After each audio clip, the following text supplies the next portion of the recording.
Good afternoon, folks. Hope you're good. I'm Jack Chew, and I'm back on Chewing It Over, back at the desk, back at the podcast desk. Now, weirdly, whenever I have a few weeks or, in this case, months away, I do get a few messages saying, where are you, what you doing?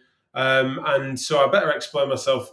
Probably next week I'll go into that in a bit more detail. But yeah, I've been developing my house. I've been more of a builder than I have a physio and broadcaster recently. And so I'm no better at that, by the way, either. But it meant that there's something that's cropped up that I wanted to jump on and do a stream with me pal Michael Schumacher, who's going to join us in a second, about the new Private Practice Barometer.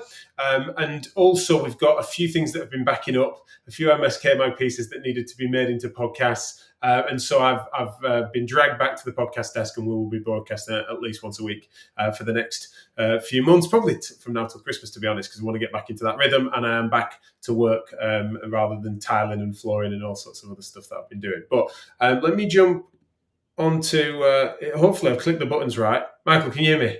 I can. You're all there, but you're not in your overalls. I'm not in my overalls, no. But as you probably heard me say, just as useless at this as I am at tiling. So yeah. What I've heard is that you're peddling barometers now. That's that you're a barometer salesman primarily. So explain what the hell I mean by that, and what it is you've got in this survey. Well, I'm actually on holiday, so you got me on holiday. But we've had so many questions, I thought I'd jump in and pop on. So. I think I came up with the idea about 18 months ago, maybe 2 years ago. And one of the things as HMDG, we have access to a lot of data, and often it's marketing data and so on. But I really thought it would be useful for the market to have access to a ton of data across clinics for them to benchmark themselves. If physios love anything, it's handouts and benchmarking. And one of the things that private clinic owners can't do at the moment is benchmark properly, whether that's, what's the average price in Yorkshire, or what's the average profit per employee in the south versus the north, or whatever the case may be. There's so much benchmarking that could be done that could really help private practice owners. So came up with the concept. I don't even remember, gave you a call and said, what do you think? And you went, sounds great, let's get some people together. And we got a few people together, and Nicola at MSKPN, Katie was on, you, myself, maybe a few others. And we sort of spec'd out the questions, and then everyone gets busy and has other things on, like tiling. And me, I don't like to sit around, and I had a bit of time, so I thought let's get on with it. So we put together a survey, and hopefully it's going to answer all the questions that people have, and lots of questions that people don't have. One of the big ones, which is super important, but most clinic owners never think about, is things like revenue per hour with Medicare. And so we really want to, put this out there, get a ton of data, and then do a ton of analysis on there. And whether that's our own analysis or whether there's suggestions from other people, because once we've got the data, we can basically run anything we like. And this is actually going to be an annual thing as well. So we want to do it every single year, and then have a nice comparison over time and see how the industry is progressing. I saw, for example, something, I think it may have been Katie Napton. She posted something about the physio market is booming. And I kind of disagree from the data that I have.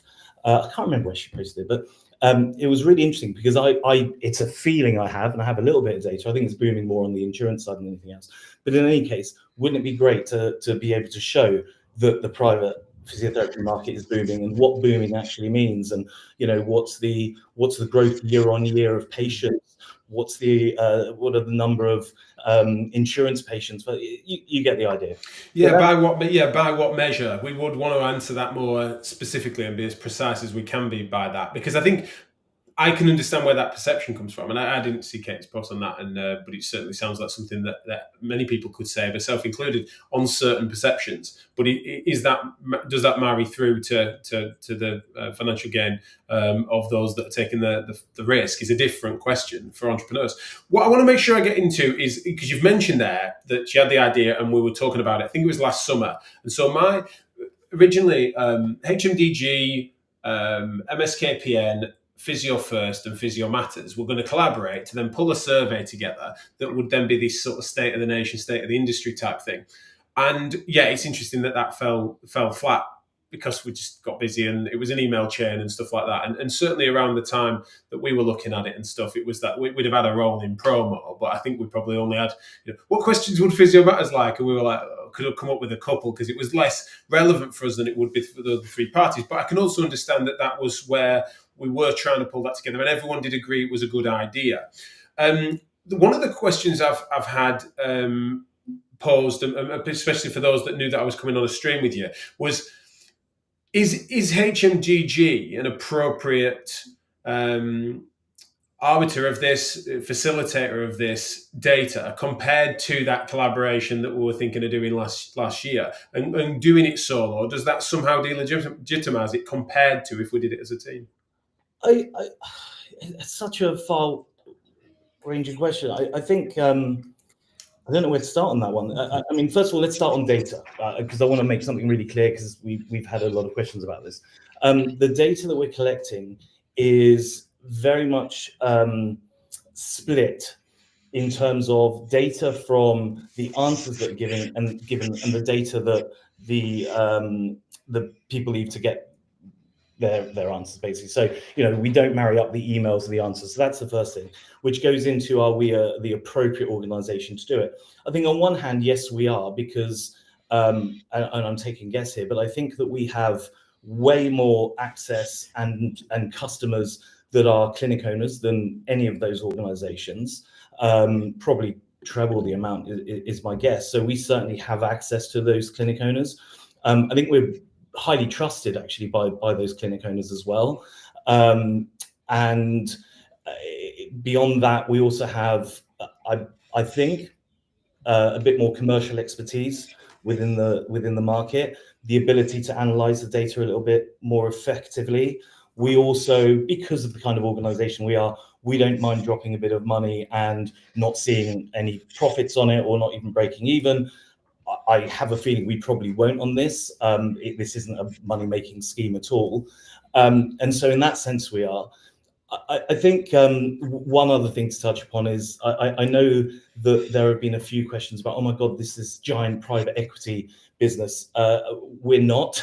We are still privately owned. I did sell the business back last September, but I'm still around, hence talking to you. But we aren't that sort of weird, horrible private equity business. Not that they all are weird and horrible, but we still run on the same foundations that myself and Hannah built the business on, which is doing good things for the industry. Would we have been better off, in hindsight, kicking all your butts and saying you've got to be involved? Yes. In hindsight, I don't always do things in the best way. I get on with stuff, and that's the nature of me. I don't think that you or MSKDN or Physio First could ever be accused of huge amounts of momentum and getting things done and being fast paced. I don't think that's the case. And I suppose, in my defense, my guess is we'd probably still, I don't want to offend anyone, but my guess is we'd probably still be here this time next year discussing the questions. And so I feel for you there, and I think that's one of the things that's been interesting with like a muted defence I've been offering for some people and giving explanation to its history. I mean, I wasn't at all, I haven't heard of it since then, and I think we were looped in on that as a potential thing that might happen that we might promote, and then it just fell away. But I do feel for the fact that this isn't a power grab as it's sometimes being described, because I did see how it was very emergent, and then I also saw how unfortunately too many cooks were spoiling the broth, and I like the fact that you've got on with it, because I think it's sort of the right thing for us to try and find out. I think one of the things that we can do as an industry is like allow perfect to be the enemy of good, and it makes for a sense that in this instance, I would love nothing more than credible and thorough organisations that were well placed to actually capture and feel the pulse of the industry, did so on a regular basis in a way that then was popularised enough to actually get the data that we need in the volume that we need it, etc. But when that doesn't happen, when someone then does that might not be as perfectly placed commercially for some people's taste, means that then there's outrage. It's like, well, we've got to either build our own stuff or get on with it. And that's one of the things that, to be fair, is interesting. And I've found it interesting to observe those in the private practice world having that instinct of watching fairly quick innovation and just someone getting on with it, which is something that they probably pride themselves in being able to do and have that agility in their own businesses. But in this instance, they seem to be delegitimizing the right to do it, which is what we're talking about in this instance. Yeah, and I think there's a couple of things. It's not like any other organization didn't have the last 10 years to come in and do a survey like this, right? They could have done it. It's not like we're suddenly coming in and stealing it from someone, particularly because it's our idea in the first place. And I think a bit of pushback, well, it's generally been really positive, actually. We've got a huge number of responses already. It's been really positive from most people. But I think some of the pushback has been because either people don't know me or people don't know HMDG as an organization. And I think those people who do know that most of their concerns are just not really relevant because of the kind of people that we are and the way that we've built HMDG. We are not some big, awful, scary company that just takes everyone's data. And I saw an accusation that we're going to sell it to private equity companies or something. And it's like, well, that isn't our business model. In our lifetimes, we have never ever made any money out of anything that wasn't directly from our customers and the services that we provide them. And so our model isn't to make a $5,000 here or 10 grand there. We're just not interested in it. It makes no difference to us. We're much, for us, it's much more about providing value to the industry. And yes, don't get me wrong, there's gain to be had from it. In the same way when we did Therapy Live, right? I didn't spend all that time on it just because I was being nice. I wanted to do something great and innovative, but at the same time, I wanted to see something back from it. So I think. Do you think that do you think that you could have and should have been more explicit about the fact that there is a dual gain here? So there is a gain for the industry, but there's also a gain from you guys. And I don't mean direct commercial, I accept, but I just mean of course, there's upside for you guys to have insights that survey is going to provide on a scale that you wouldn't maybe be able to do if you just narrowly asked a few marketing questions. Yeah, and I suppose I could have put together a 3,000 point FAQ on it, to answer every single question that anyone might have. I think it's a given.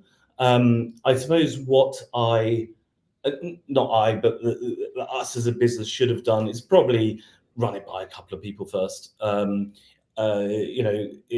think that would have been really good to do. That's more my mistake than anyone else's. And it would have been good to, maybe answer a few questions explicitly. I mean, to be honest, the gain that we're going to get, and I swear this is the only thing we ever discussed, was we will get credibility with the industry, which is important. It doesn't matter, every clinic tries to do things, every business tries to do things that gets credibility. And we will hopefully get lots of people seeing the results going, these guys seem to know a lot. And then finally, it's content. It's great, for us to be able to have that kind of data. And by the way, when I say us, everyone gets it, right? It's not like we're going to just hold it and just give you a tiny subset and then charge you for money. Everyone gets it, but it's great for us to have the data to help both our customers, but the general market as well. I mean, if I think about the data that we do have and have had for years, I would suggest that we have made a huge impact on the industry, whether that is things like tiered pricing. When we started, no one did tiered pricing. Now, I guesstimate that I've encouraged at least 200 clinics go to a tiered pricing model. And the first and second appointment, that's something that we've seen we had data on. Just don't have first and second appointments, have an appointment price. We've encouraged hundreds of clinics to do that. These are all things that we've been able to do because of the data that we've had. If we have all of this data, we're going to be even, better in terms of giving really good analysis and advice. So those are the real gains for us. Will we get potentially some extra customers? I hope so. Happy days. I'd love to.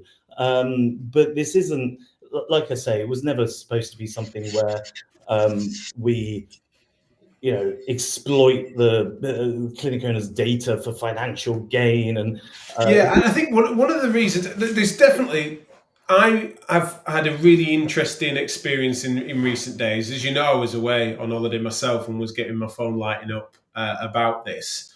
And it's useful for us to take stock and realise that there's some people that, of course, it just like they were fine with it and it passed them by. There were other people that were really into it, and like I got a number of texts from people saying, "I hope Physio Matters are promoting this. This is exactly the sort of thing that we should be boosting," as well as those that were concerned. Now, of those that were concerned, though, there's some that are definitely, for my taste, getting carried away, and I think that's something that we see instinctively from some that I think is a squeamishness that I don't think is especially rational. However, if I put it this way, if you and I were to construct essentially a private equity firm's wet dream of a survey, it wouldn't look that dissimilar to this. And I think that's where people felt it was quite intrusive. I think that the insights that this could get for those that were looking to buy clinics, length of lease is a classic example, right?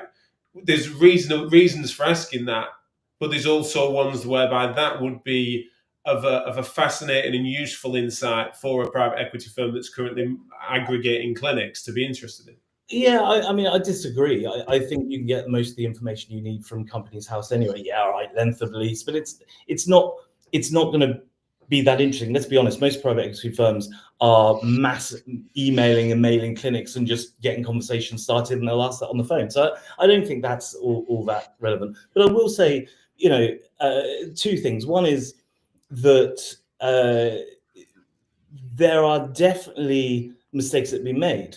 For example, there was a very valid criticism, which was on the postcodes. We asked for a postcode because we wanted to sort of be able to do geographical analysis, and we hadn't thought about some clinic in the middle of nowhere within 20 miles, and only one has that postcode, so they could be identifiable. Fair point. We picked that up, or someone pointed out, we've changed it, and so I think that no matter what kind of survey you do or whatever you do, you're always going to make mistakes. That's part of life. What I do wish had have happened a little bit, which is a little bit annoying, is there's nothing stopping anyone from emailing me and saying, "I've got a little problem. What do you think?" I would have just, yeah, absolutely, we'll change it. We've been very open with people about the fact that we'll do whatever. We even said if we want some people to access all the data and look at all the data, then they can. Like we're not doing anything nefarious here. If anyone wants the raw data, they can have it. No, we don't. I don't think we want to do that necessarily. But that's going to be a question for the company. The reason I don't want to do that necessarily is because I think then it does go out to people that you don't necessarily want to have the information. That wouldn't be particularly healthy. We want to protect that information from people that could financially benefit from it. And who would that be? Well, anyone that would be able to use that data for financial gain, direct financial gain. I mean, private equity would be an example of that. Because I think one of the things is that people, it's then, as I've explained, I think people's cynicism is a bit undeserved, but then also they maybe just instinctively don't trust you to gatekeep what you've just described. Like, you instinctively know, as I think is the right answer, by the way, that you wouldn't want to put this on a zip file just for open download for good reason. So then they're thinking, well, if that's the case, that it couldn't be fully transparent as a raw data file because we know it's sensitive. If it's sensitive, why should HMDG be in control of that data? Yeah, so two things. One is, if you or people nominate a few people, we'll show you the raw data. You can have a look at it. Like, there's nothing that we don't want to be transparent about in that way. I'm more than happy, and you can even check the analysis. Not a problem there. But my comeback would be, why are we less worthy than anyone else? I mean, in some ways, we are probably going to be the most sensitive to any issues or any nefarious things we do. Let's remember, we are quite a large commercial organization. It would be absolute commercial suicide to do something that could harm our reputation in the market. It's a small industry, right? If we do something that is nefarious, Christ, we'd be called out in 2 seconds. The business would be over. So from that standpoint, on this show, on this show.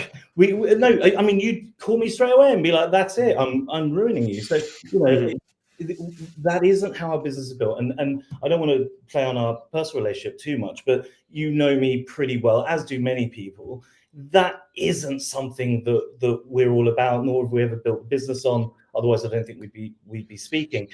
But beyond that, why are we any less allowed to do it than anyone else? Like, I think this is one of the things that I find interesting is that, I mean, I can't remember. We never got a decent offer. Not that it would have turned us, but the database for every Therapy Live attendee that I'm sure plenty of people would have liked to have bought off us, that was never for sale, because of course we'd have never wanted to burn our reputations down for that. Plus, these are our friends and colleagues of which we care about their ability to help patients and stuff. So that's where our past really is relevant to why I think my spidey senses didn't go off as quickly as other people's did on this, is because I don't think it'd be within yours and HMDG's MO really for it to misuse and abuse data like that. I absolutely had access to 60,000, 70,000 email addresses of every attendee of Therapy Live across all the different Therapy Lives, data on which talks they attended. I had so much data that actually would be incredibly valuable. It's not what we're all about. It's not what I'm about. And if people really understood the kind of data that a company like us can hold anyway, which is, I make this point a lot. Our customers specifically, they really love the analysis we do on the data that we do have. So, for example, every month we do a market update as to how the market's moving, what numbers are like, and so on and so forth.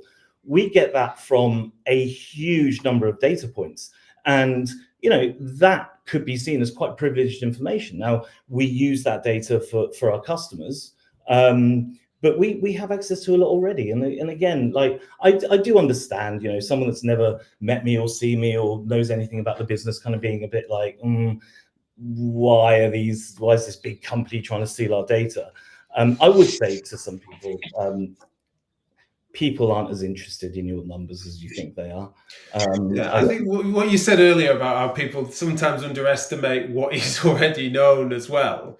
And I think that's another reason why maybe I'm already sort of cynical enough to just be like, look, what's, you're not quite your eye movements, but your cursor movements on various websites are being followed.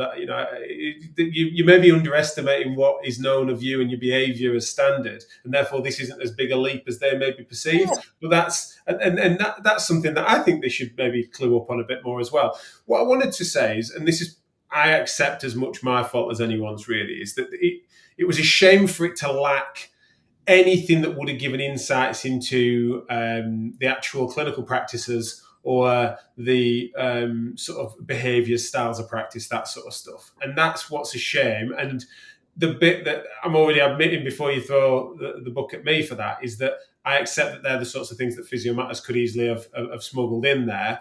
But in our absence, you could have guessed some of them, and that would have been a bit of a nice addition, wouldn't it? It would. I would have loved to have put more stuff on outcomes and so on. There could have been a lot more in there.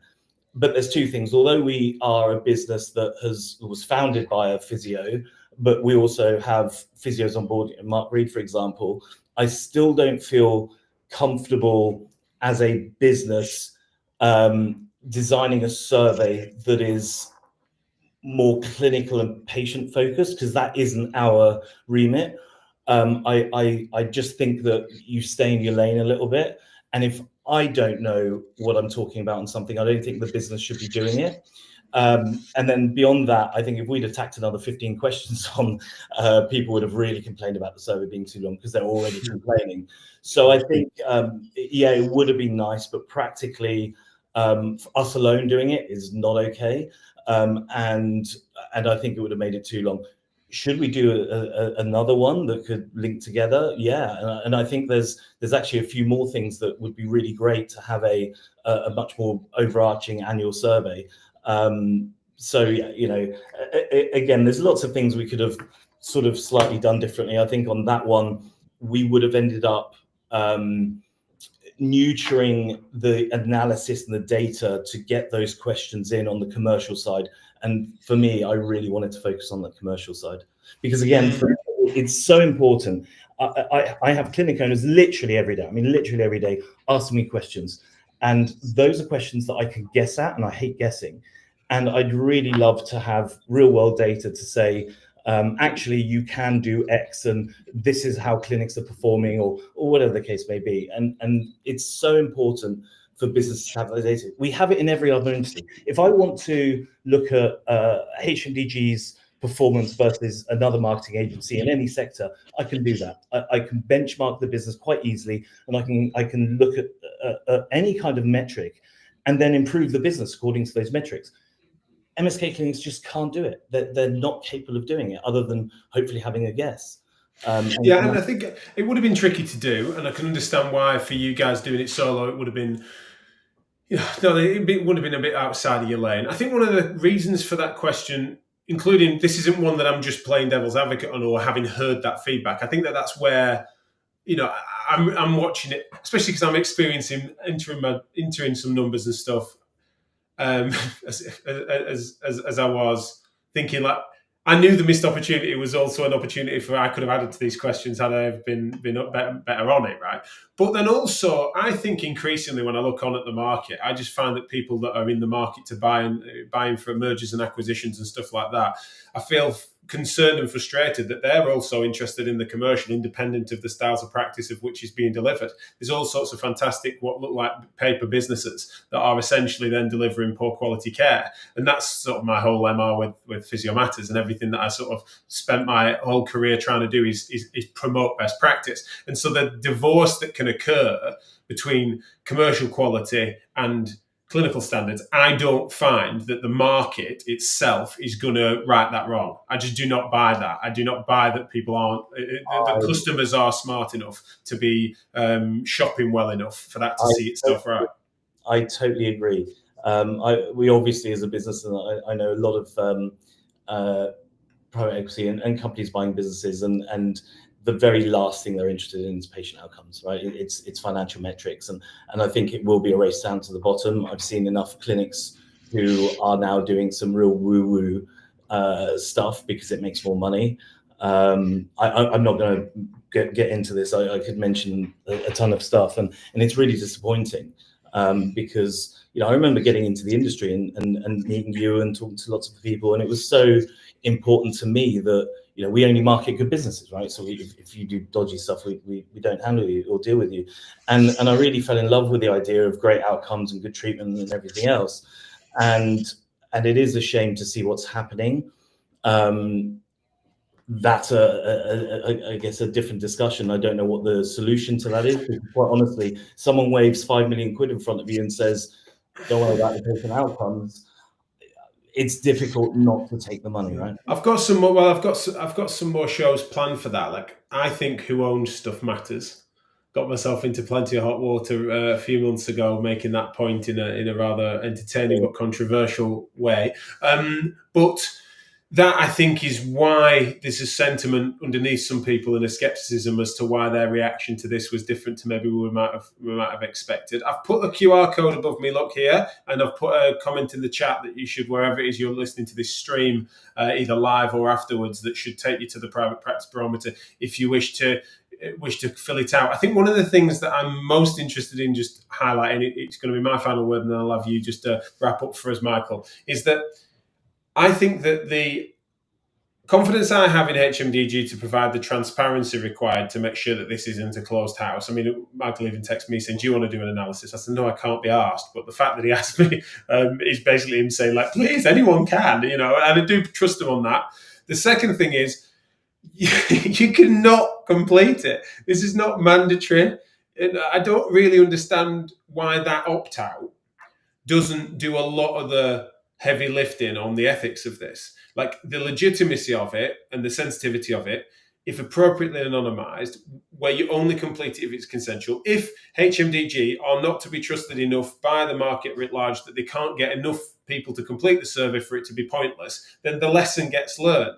But if it's something that you feel comfortable enough sharing that information and trust that it's going to be handled sensitively. And you can recognise that it would be a useful thing as an industry for us to have that, because it's just one of the few ways in which we can actually mature as an industry in times where we're often lagging behind.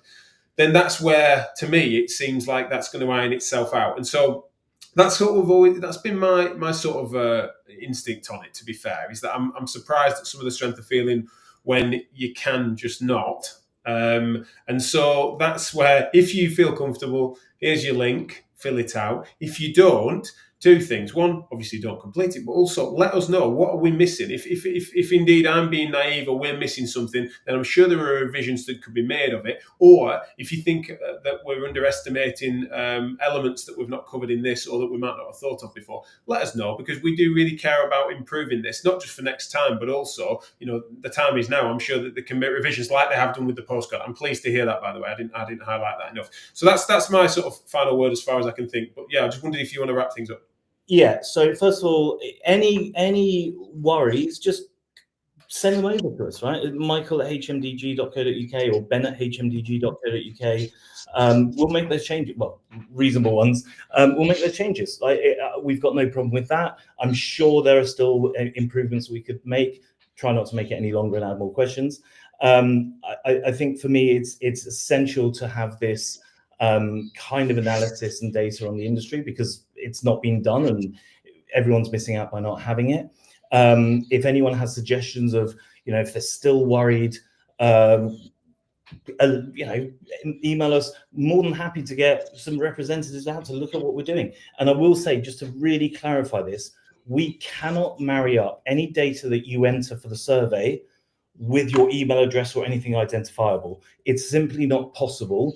In fact, you don't even need to leave your email. So the survey at the end says, if you'd like to be first notified about the results, pop in your email. That goes into a HubSpot database. The other thing is on a fill-out database. They're simply not connected. So we can't connect that data. If anyone still doesn't trust that, spot check me. Honestly, I just jump on a Zoom, I'll show you it. It's not possible to do it. So I don't think there's anything here to be worried about. Hopefully, the benefits of it outweigh anything else. And quite honestly, like Jack said, if you don't want to answer it, don't answer it. I think it would be better. The more responses than we get, the better. If there's one specific question you don't want to answer, just NA it, right? You can put NA. That was something I'd forgotten to say, is that all the fields were sort of made mandatory. Is that for any particular tech reason?